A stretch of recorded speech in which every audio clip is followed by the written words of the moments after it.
think we're live. So, good evening, and welcome here. Thank you for coming. So, this is the first of a series of educational sessions sponsored by Family LifeCare, and you have your flyer on the table there. This is an educational series which is designed to help caregivers. So there are so many people in the community who are caring for somebody, and we thought that if we could do some educational sessions on a few topics, it might help people in their own very important tasks as caregivers. So they asked me to kick off with this talk on the subject of facts versus myths of hospice, and then you see the other topics coming up. How do I talk about what I want, let alone what they want? And then the third one, caregiving, nuts and bolts of caring for my loved one. And the last one, my friend died. Now, what do I say and do? And you can see the dates on the right side where they'll be held in Bluffton, and they're going to be presented in Marion too. I don't know if you all know that our agency has an office in Marion as well. That's what the connection is over there. So there you are, opportunity for more sessions, and tell your friends. Well, so in the community, a lot of people don't know about hospice at all. Maybe they've never had a need to know. There are people who have come to know it very intimately because hospice has cared for a loved one. Then there are people who kind of know a little bit about it, but they're not sure what it's about. And now and then we become aware that there are out there various misconceptions about hospice. And so we thought if we would do a talk on the subject of facts versus myths, it would give the opportunity to talk about quite a few things pertaining to hospice, but that's how we'll approach it. So let's start out with just the question of what in fact is hospice. And in fact, it's not a place. I suppose if you go historically, when hospice started in Europe, it was a place, it was sort of like a hostel where people would come. But in the American healthcare system, hospice is a program under Medicare, which is a model of care provided by a team of nurses, social workers, spiritual care providers, doctors, hospice aides, volunteers, and others. And it is designed for those with terminal illness, where the goal is not to cure, but to provide comfort, and where life is expected to end within 6 months. And some people think maybe hospice is just for cancer patients, and in fact, when in the US, hospice started in, I think it was 1981, it was kind of designed for cancer patients, and the majority of people were, but it's really for patients who are dying of any life-limiting illness, any disease, including cancer, advanced Alzheimer's disease, heart disease, lung disease, kidney disease, liver failure, or really any other condition that can take a person's life.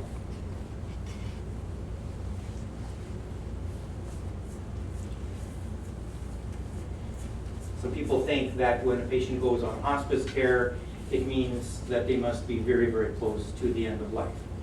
And the truth is that hospice care is available as long as the hospice medical director determines that they remain eligible, that the patient remains eligible, which can be for months and sometimes for years.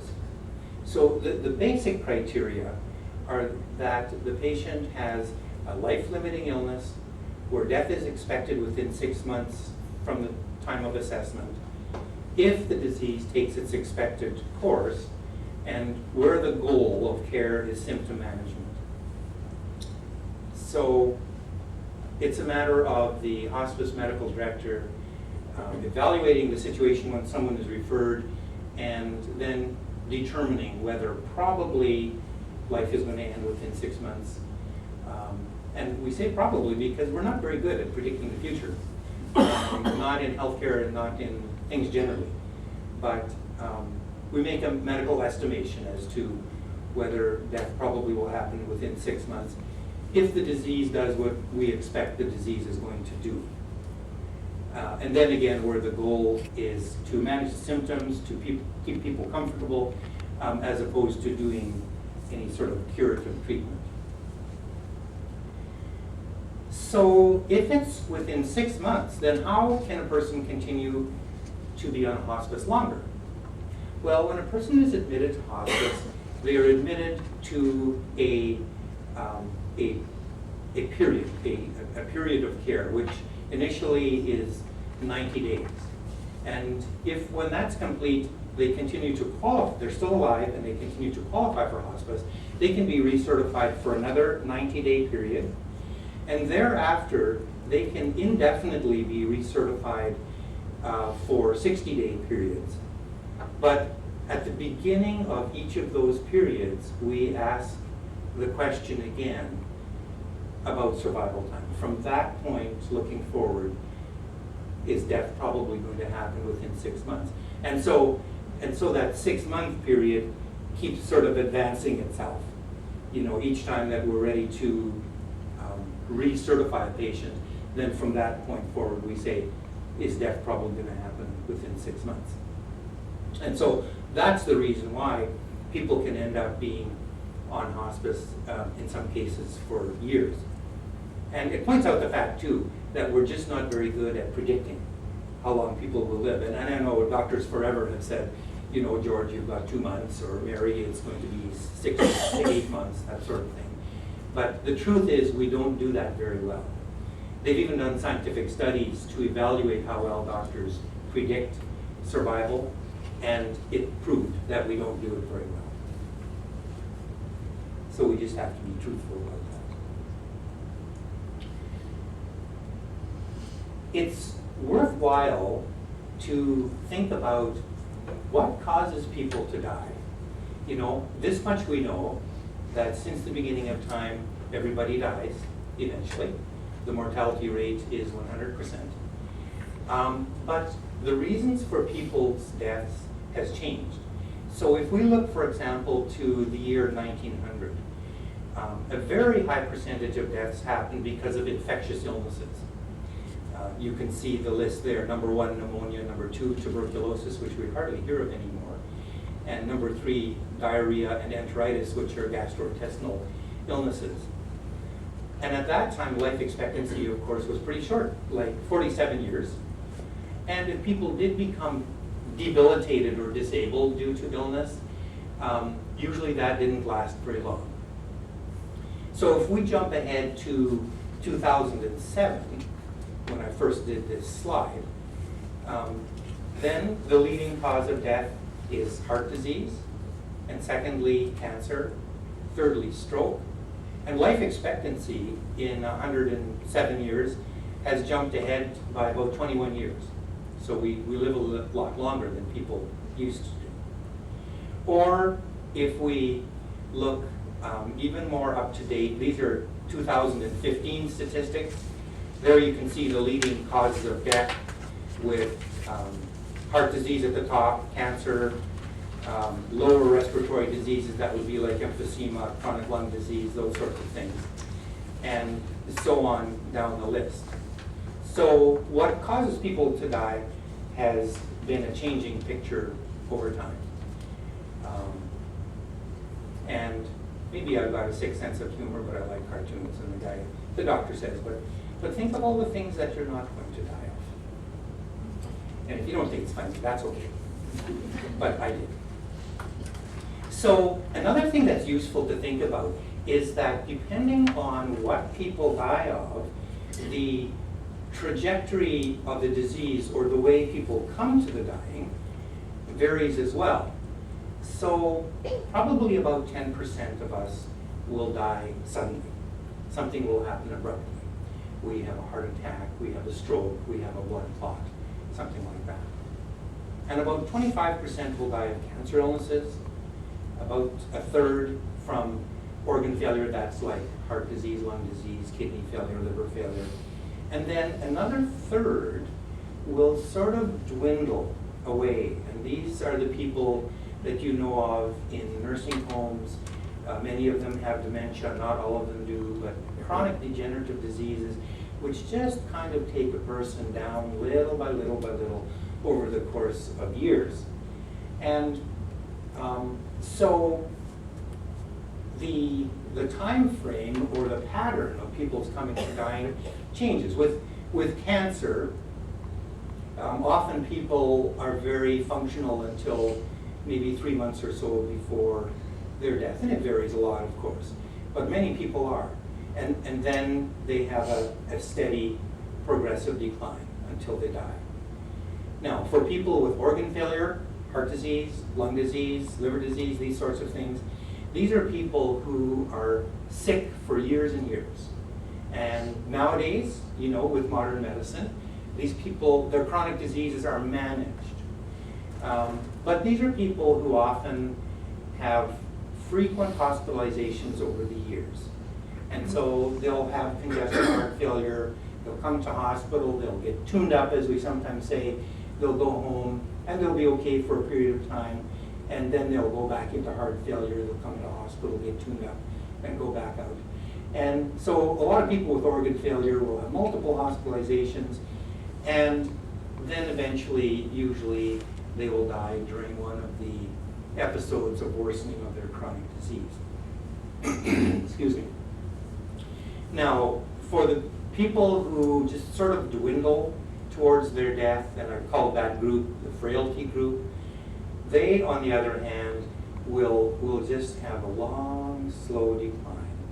And you know some of these people who are in nursing homes, and they just survive and survive, and you wonder how they can. So it's a slow, progressive course. And why did I put this section in? Well, it kind of relates to the question of how long people can be on hospice and why some people end up being on for a long time. And the ones who end up being on our program for a long time are often the people who have a chronic organ failure kind of illness, where they get referred to us at a point in time where maybe they've been hospitalized because things looked much worse, and it looked like maybe this was going to be the end. And so they come on hospice, and they end up sort of stabilizing, but they're really not well. But they're always fragile and vulnerable to getting worse again. And then again, some of the people with frailty who end up dying more slowly than what we had anticipated. And so while they're continuing to decline, it can sometimes take months and months and months. Okay, the title of the talk is Facts and Myths, so let's get to some myth busting here. Let's talk about myths. So first of all, hospice is only for old people. Well, it's not true.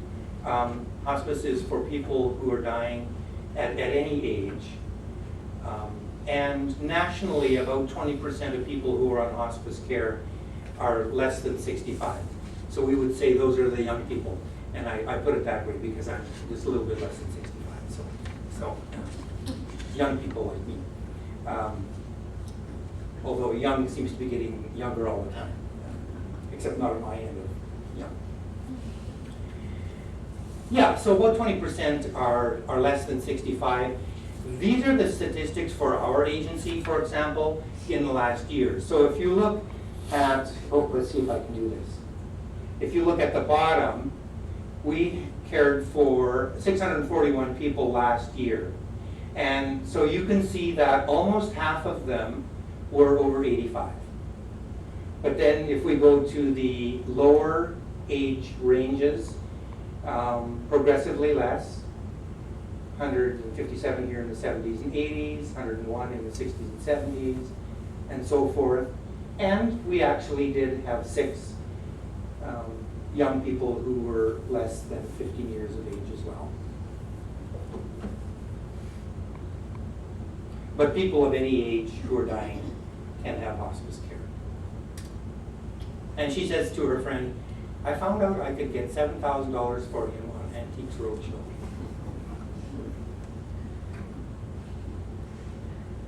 Here's another myth. To be eligible for hospice care, a patient must already be bedridden. Hospice care is appropriate when that terminal prognosis of 6 months or less is determined, regardless of the patient's physical condition. And so there are a lot of people who end up on hospice care who, in the beginning at least, are still fairly functional. They'll be out and around. It is a source of some confusion, though, because we sometimes hear people saying, well, how is it that Joe is on hospice and I see him going around town and he's shopping, he's going to church, he's going to ball games and whatnot, but my grandpa is laying in a nursing home, can't do anything, and doesn't qualify for hospice.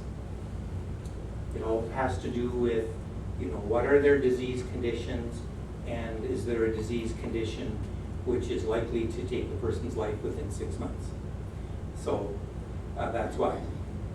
But no, it's true that people in hospice care are across a range of different functional levels. They don't have to be bedridden. And in fact, our goal really is to help to enhance quality of life, to help people's days be as good as they can be, to have as many good days as they can. And so if that means going out and doing something that's enjoyable and satisfying, then it can be the right thing to do. And we certainly don't require people to be bedridden or even at home. And there's a point of confusion sometimes, because with home health there's a requirement for being homebound, but that's not a requirement for hospice. Myth: hospice care is expensive, or I should have really said expensive for patients who have it. Well, it's not so. Most of the people who use hospice service are over 65, and so they're entitled to the Medicare hospice benefit.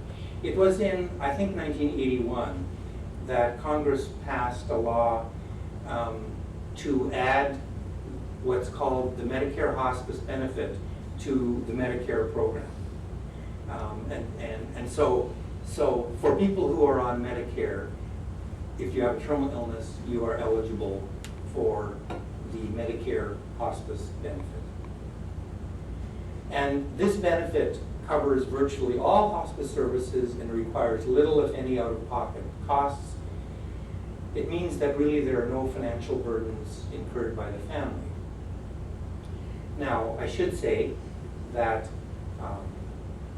when a patient is on hospice care, the hospice agency is required to pay for all the medical services which are related to the person's terminal diagnosis, but not for care that is unrelated to the terminal diagnosis.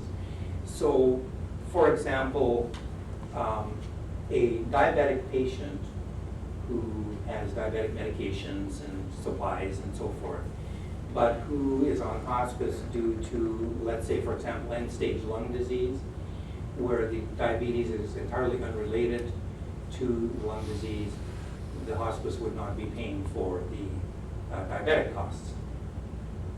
But anything that's related to the terminal diagnosis.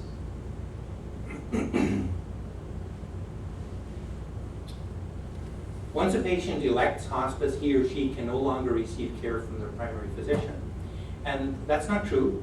And I would say it probably varies amongst different hospice agencies. When we admit someone to our agency, I, as medical director, and Dr. Butler here is my associate medical director, so we share that work. We actually have a third director over in our Marion office as well. But we talk to the physicians who are involved in the case, which usually means the family doctor and sometimes various specialists. And we always give the primary doctor the option to continue to be the primary physician. And when they opt to do that, then we as medical directors we're in the background and we're giving advice as to medications to help people to be comfortable and so forth.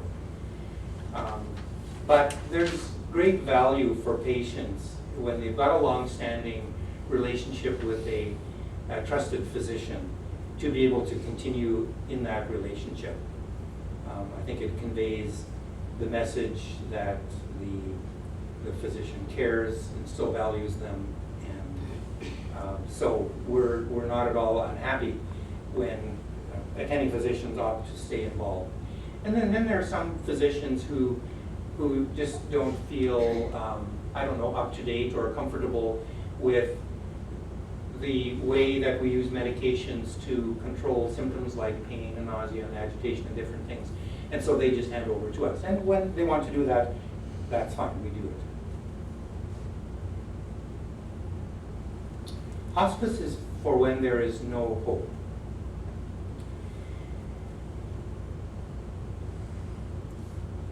There's some truth in this, and yet it doesn't mean that when a person comes in hospice that they have no hope for anything. Certainly, it's generally true that when someone comes on hospice that they don't have a hope for a cure for whatever disease is their terminal illness. Again, going back to the definition and the requirements rather for hospice care, there has to be a terminal illness present. But on the other hand, even though hope for a cure of that illness is gone, there is still much else to be hoped for. One can hope for quality time with loved ones, healing of relationships, completion of life tasks, achievement of physical comfort, to be free of pain and other bad symptoms, to have spiritual peace, and in the end, hope for a peaceful passing. And so, even when end-of-life care is happening, positive memories can still be built, and there are good things that can happen. I recall the words of my late mother-in-law who died of a lymph cancer a few years ago, and it was within the last couple of months of her life when she said, "My body is getting so much weaker, but my spirit is getting stronger." And we've seen many examples of good things that can happen in people's lives even when physical life and strength and vitality is failing. But it just points out something about the philosophy of hospice itself.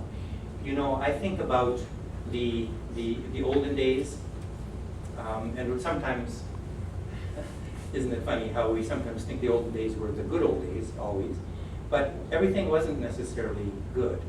And in the case of physicians dealing with patients around the question of terminal illnesses, here was kind of the stereotypical response. "Bill, you've got this cancer. There is nothing more that we can do for you.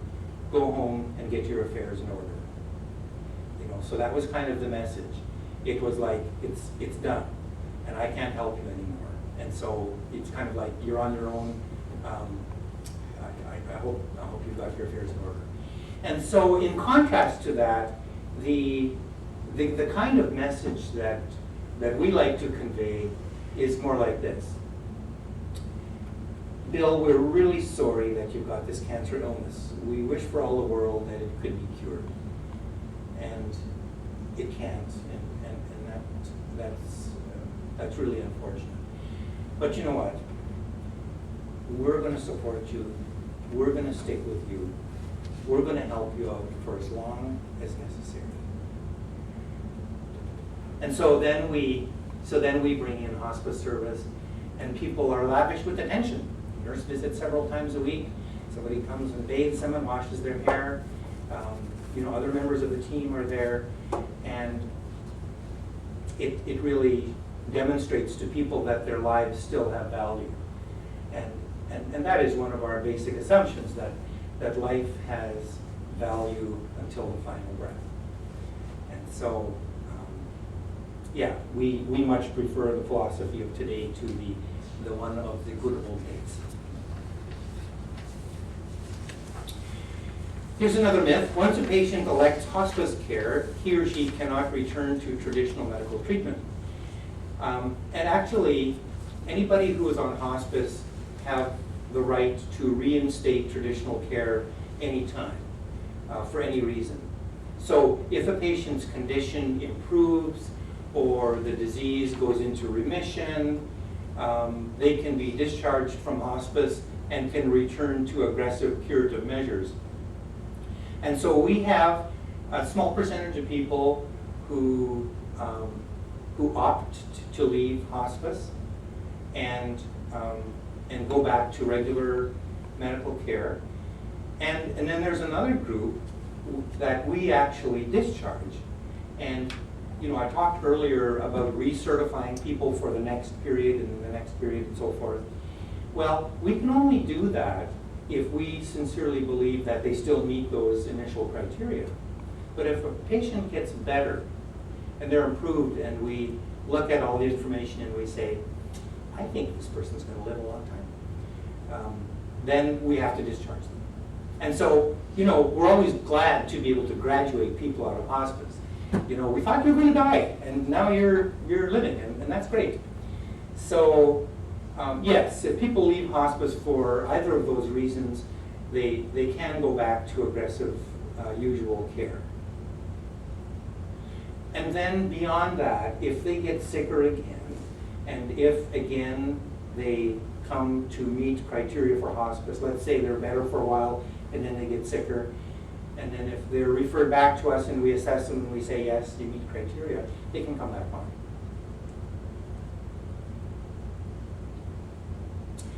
Some people think that hospice will stop all the regular medications and automatically sedate a person until they die. And that's not how we do it. First of all, the existing medications that a patient is taking, and if those medications help the patient to feel better, to function better, and they can still take them, we keep giving them. The last thing we want to do is to stop medications which will result in the patient feeling worse. That's counterproductive to our goals of comfort measures. So we avoid stopping meds which will make a person feel worse if we stop them. And as far as sedation goes, we do use sedatives and narcotics, but only in proportion to the suffering. I saw a new hospice patient at home yesterday who unfortunately has a new cancer illness. And sadly, it probably will take his life within the next couple of months. On the positive side, he's comfortable. He doesn't have a stitch of pain. And so there's no way we're giving him morphine or any narcotics right now. He doesn't need it. So we give medications in proportion to the symptoms that they have. Another a myth is that hospice patients will go on morphine and then they will become addicted. So, like I just said, we often do use morphine or other narcotics, but it depends on what their symptoms are and whether they need strong pain medicine to be comfortable. And if they do need narcotics, then we use as low doses as what's necessary for them to be comfortable. We have an adage which is start low, go slow. And so we, when they need something stronger, then we give them a mild dose, and then we work with that. And as time goes on, we may well increase it if they need more in time. And if people do take narcotics over a period of time, they may become dependent on them, which just means this, that if we stopped it abruptly, they would have some symptoms. So dependency is not the same as addiction. We develop dependency to a whole range of other medications too. There are many women, for example, who in menopause take hormones to help avoid some of those symptoms. And if they're taking a substantial dose and just stop it, they'll probably have symptoms. They'll get hot flashes or whatever. And so that's not addiction. That's dependency as well. So dependency is a different thing than addiction. With addiction, you also have the component of abnormal behaviors in order to obtain narcotics. Just a little bit more about that. Any activity, substance, object, or behavior that has become the major focus of a patient's life to the exclusion of other activities, or that has begun to harm the patient physically, mentally, or socially, is considered an addictive behavior. And so that can include drugs, it can include alcohol, tobacco, pornography, gambling, internet use. I think we're recognizing that some people are just obsessed with internet.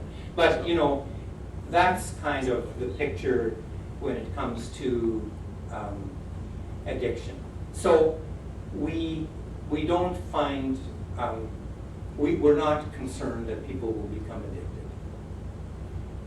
And of course we oversee their medications very closely, and make sure that they're getting what they need for their symptoms. Hospice means a death sentence, or if you go on hospice, you will die very soon. Well, hospice patients usually die, but it's not because they came on hospice. Rather, they came on hospice because they're terminally ill. And I will say that there are a lot of people, the percentage of people who come on our hospice agency who then die within a week or two is pretty high. That doesn't have anything to do with the fact that they came on hospice. It means that they came on hospice when they were really late in their life and their disease had almost run its course. But on the contrary, there's actually evidence that people who are on hospice care can actually live longer than people who are getting regular care. There was a study in 2007, 10 years ago, that reported that hospice patients live on average 29 days longer than non-hospice patients. So you might think, well, why would that be?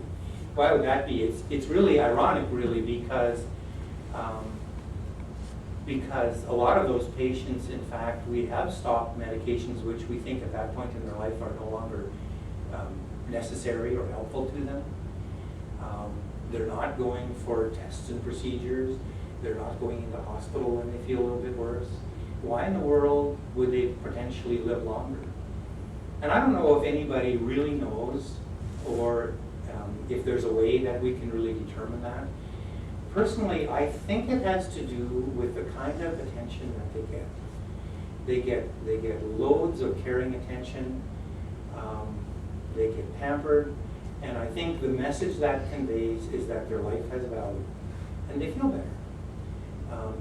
Just imagine the contrast between the guy whose doctor told him, go home and get your affairs in order, and he goes home and he sits there alone and he's feeling badly and he's got bad symptoms and nobody's addressing, and he's lonely and he's afraid, versus the same guy who has got hospice coming in and nurses are visiting 3 times a week, someone is coming and doing his nails and his hair and whatnot, and they develop a friendship with these hospice staff. It's a whole new community of support. And I think that has something to do with why some people do so well. Do you have a theory, Dr. Butler? I think it's an awesome theory. I think it's an awesome theory. And this guy says to her, I was floating in a tunnel towards a very bright light. At the end of the tunnel, I saw my grandmother. She asked me to rub her feet. I decided to come back. So sometimes people don't die for a whole variety of reasons.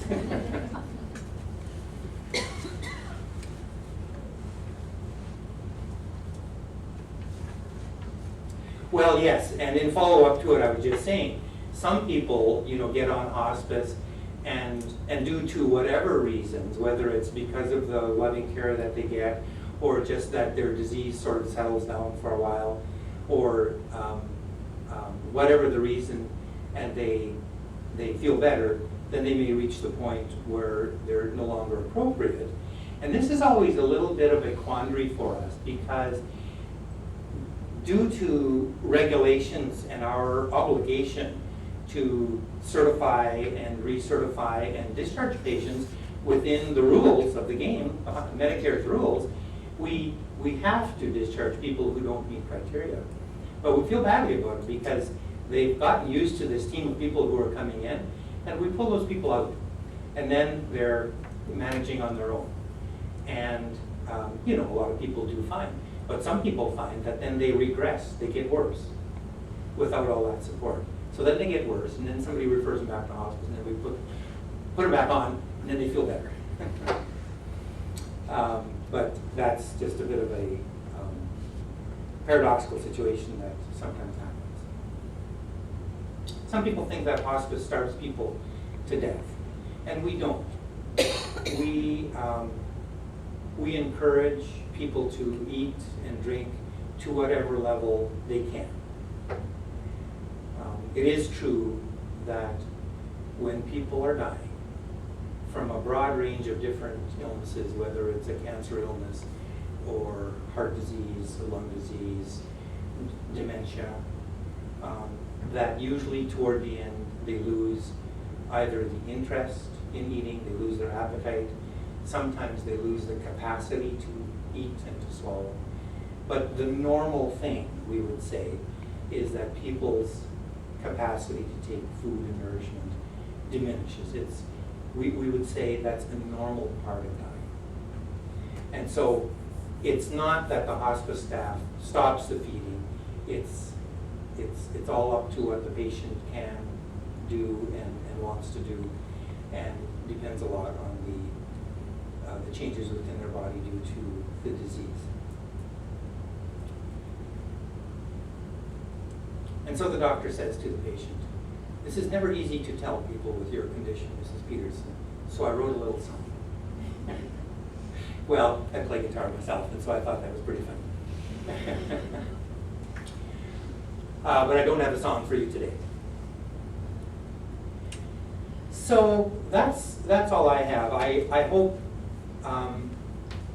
that's helped to understand better what hospice is about, and if you bought into some of those myths, I hope that's been clarified, and I hope that has helped to create a clearer understanding.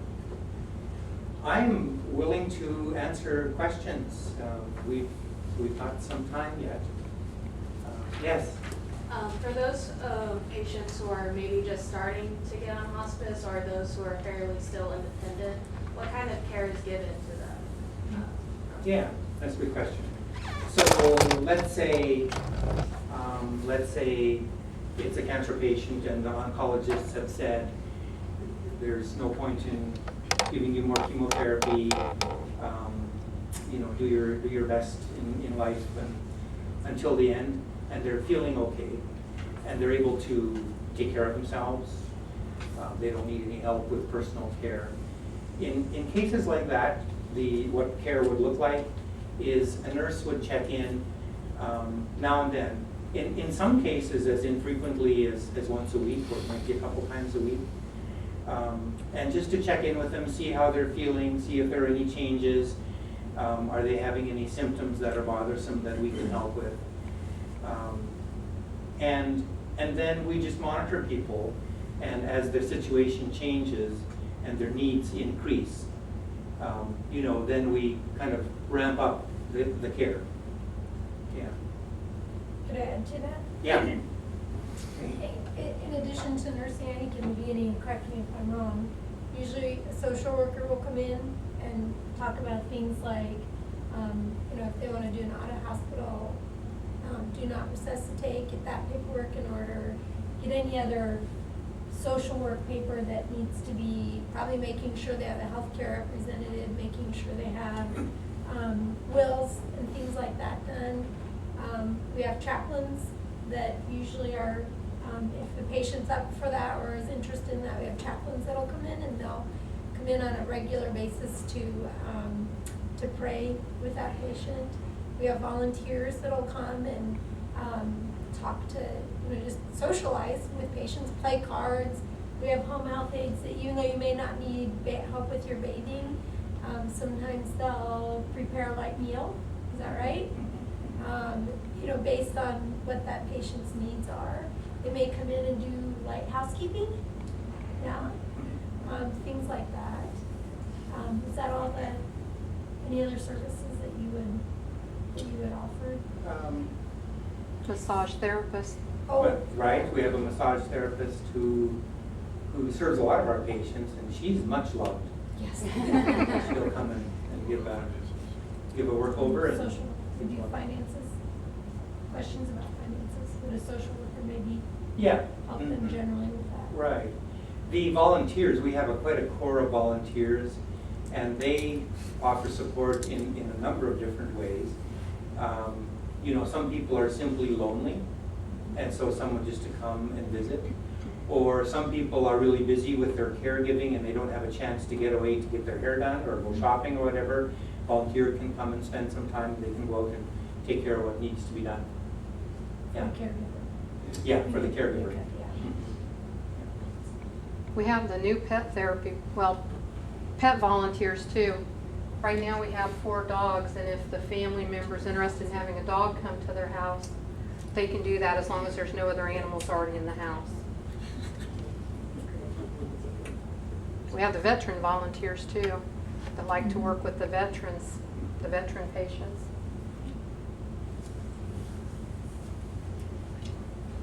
Yes. Would you just clarify, you were talking about the patient who is on for COPD, but he had diabetes meds, and we wouldn't cover the diabetes meds because they're not a terminal illness. So what does that mean to that patient? Is that out of pocket? Is that covered by, can you kind of cover a little bit what the non-covered meds are covered by? Yeah.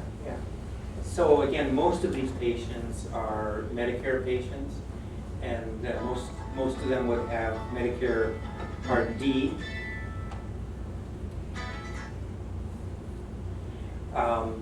And so whatever their pre-existing coverage is for medications, they can continue to purchase non-covered medications through whatever insurance coverage they had before.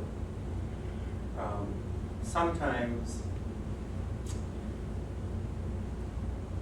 one place in which sometimes people end up bearing some cost is, let's say they were on medication X for many years, and their doctor said, you're going to have to take that until you die.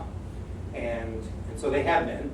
And now they have a terminal illness, and we review their medications after they're admitted, and from a medical perspective, we say, at this point, that particular medication really isn't going to help you. It actually, in some way, is related to the terminal diagnosis, but in these circumstances, at this time in your life, it's not going to be a helpful medication. And so we won't cover the cost. And sometimes people say, oh, but I really like that medicine, and my doctor said I should take it till I die. And we say, okay, you can take it, but you'll have to pay for it.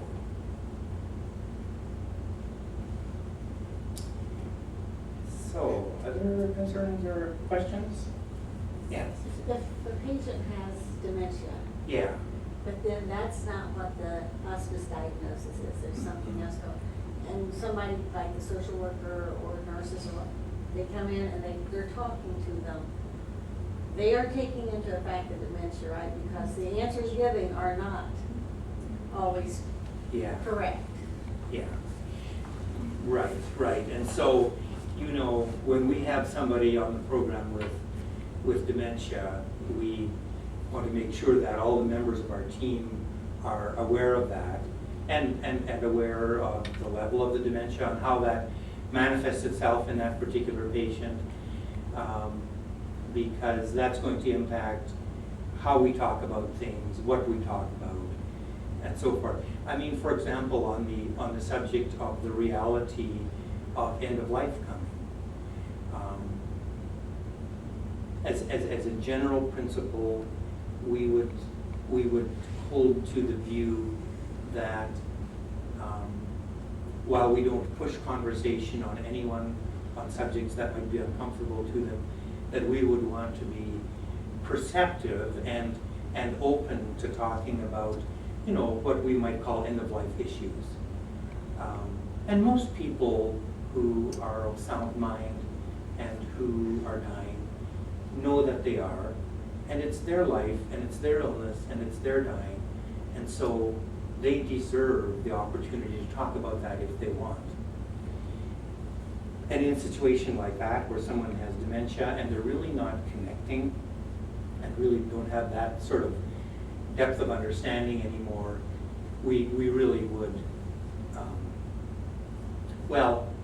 we would want to become familiar enough with how the dementia is affecting them to have a sense of how we might talk with them, or whether we would talk about certain subjects at all.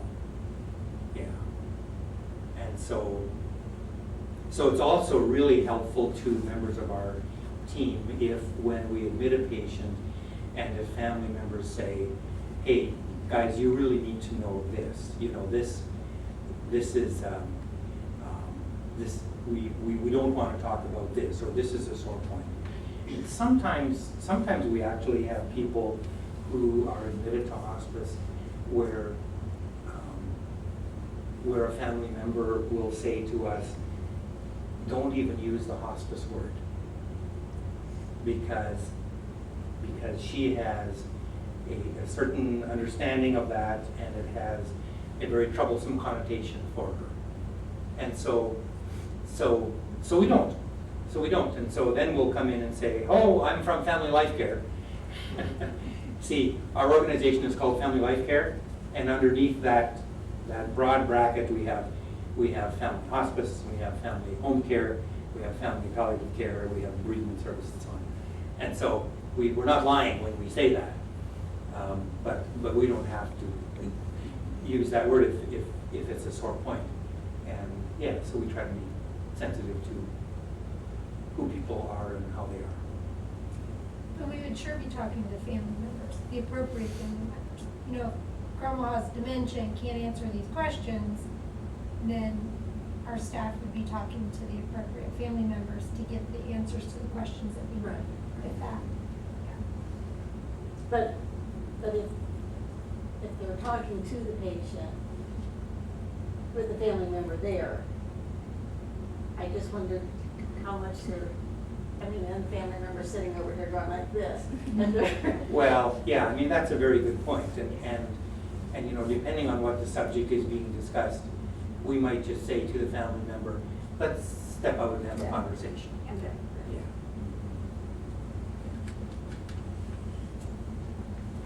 Yeah. When you talked about recertifying the patient back to 90 day, 60 day, is that the hospice or their primary care, or is that insurance saying to recertify them? It's Medicare that is requiring that.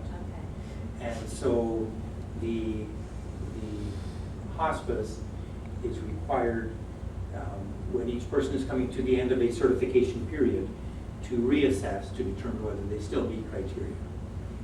And then it's part of the job of the hospice medical directors to do a documentation, a proper documentation, so that we can articulate to Medicare why this person still belongs. You know, and it's money, and it's tax dollars. It's your dollars, it's my dollars that Medicare is paying for hospice services, and so it's not unreasonable that there are requirements. But that's how it works. Yeah. I realize you're there for the family, for the patient and everything, but when it comes to, as time progresses and things get worse, and do you stay connected with the family so that they know, what to expect, or, that's sort of the whole idea, right? So that we know what to expect is coming, or what to watch for. Is that part of it also? Absolutely, absolutely, and in fact, hospice is unique in a sense in that the target of care is not just the patient. It's the patient and their loved ones, whoever is close, and whether that be spouse or children or significant other or whatever. We find it our task to support all of them in that situation, because as you all know, when someone is dying, a member of a family unit, it is not only happening to the person with the disease, it's affecting everybody. And so, right, part of our mandate is to support loved ones as well. And then once the death has happened, then, and this is also a regulatory requirement, that we offer bereavement services, so grief support. And people have the option whether they accept that or not. But many people do. And that takes different forms. It's phone calls, it's supportive newsletters, it's Grief support groups, groups. memorial services, cards. Yeah. You had a question? So who makes the initial determination if they qualify? Is it you or yes? Yeah, Okay. it's the medical director. It's there is a team of people who. Let me take it to the beginning. So anybody can refer a patient to hospice. We get a lot of referrals from doctors' offices, from hospitals, from nursing homes, but people in the community can and often do refer to.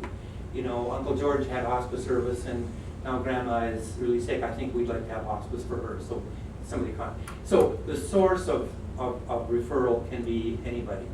Then once that referral comes to us, then we have enrollment staff who gather information for us as medical directors, and then we look at that information, we talk to pertinent physicians, and when we have a picture of what the situation is, then we determine whether they meet criteria or not.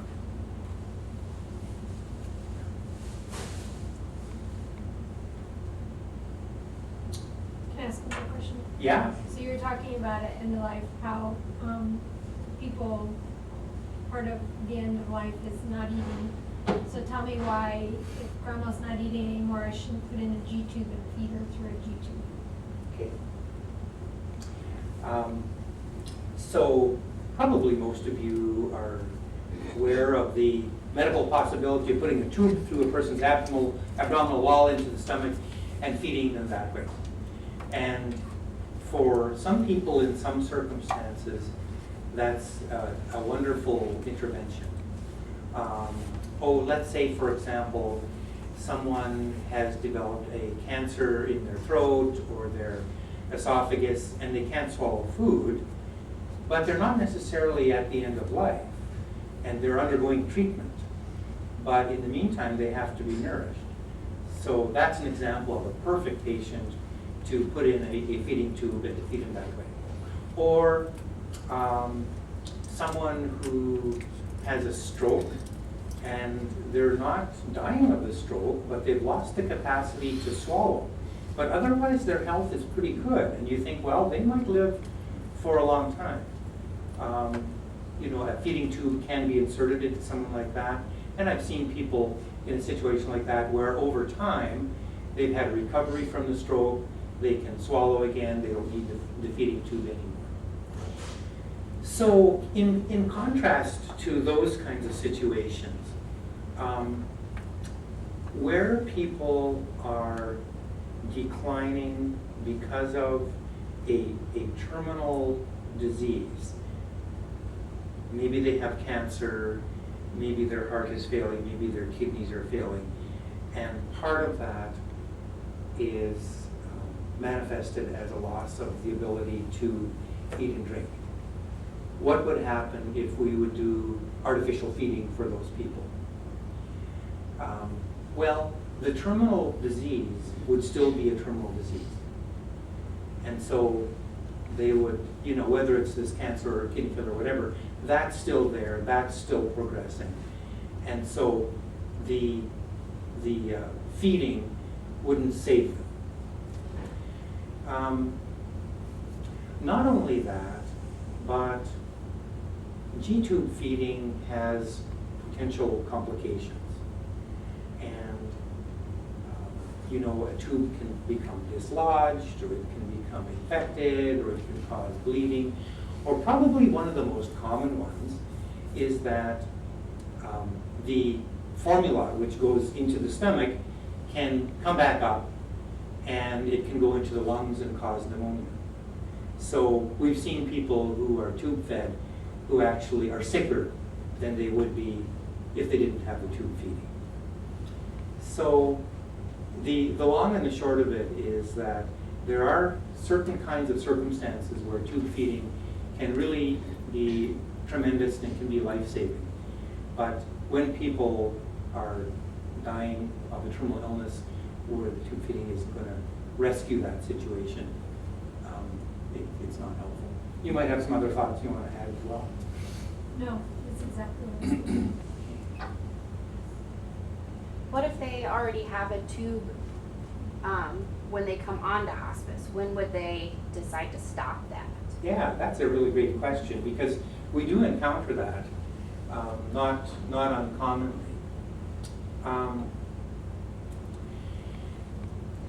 Well, so there are different scenarios. Sometimes, you know, if that tube begins to cause problems, let's say it begins to cause reflux and aspiration pneumonia, and the person is otherwise in quite a decline because of their terminal illness. In those situations, it's it quite easy for family members to say, let's stop that.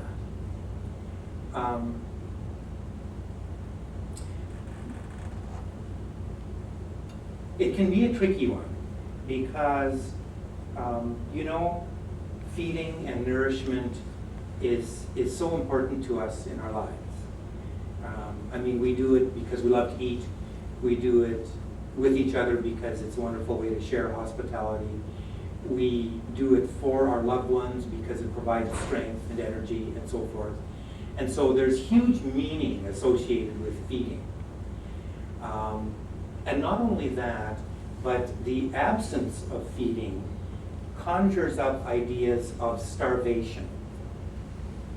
And we frequently have conversations with families about that, because whether it's a feeding tube situation or just a situation where a person is showing decreased interest and ability to eat, because family members often become really concerned. He's got to eat in order to be well. And so at times like that, we often have conversations about, you know, this being a normal part of the process. The loss of appetite, the loss of food intake, it's what happens when people are dying. And then again, in people who are dying of a cancer illness, you know, those cancers depend on nutrition also. And so sometimes when people hear that and understand that, they'll say, oh, maybe I really shouldn't be pushing this food. Number one, my husband doesn't want it anymore. Number two, maybe I'm just feeding the cancer. So, you know, there are different scenarios and different conversations we have.